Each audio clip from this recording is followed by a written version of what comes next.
તો કોંગ્રેસ નેતા રાહુલ ગાંધી ગુજરાતના પ્રવાસે છે ત્યારે ગુજરાત સહપ્રભારી સુહાસિની યાદવનું નિવેદન સામે આવ્યું છે। કહ્યું કે રાહુલ ગાંધીએ નેતાઓ અને કાર્યકર્તાઓને સાંભળ્યા છે, તમામ પાસેથી રાહુલ ગાંધીએ સૂચન મેળવ્યા છે।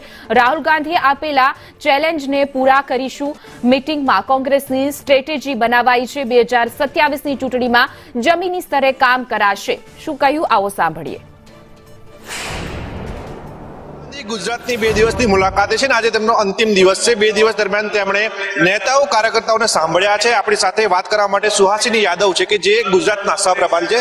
मैडम, राहुल गांधी की ये मुलाकात को कितना अहम मानते हो, क्योंकि कांग्रेस इस वक्त उनके कमजोर दौर से चल रही है और राहुल गांधी ने चैलेंज किया है कि हम 2027 में गुजरात में भाजपा को हराएंगे। ये चैलेंज को आप कितना चैलेंजिंग मानते हो? देखिए, ये बड़ी ही सामान्य प्रक्रिया है।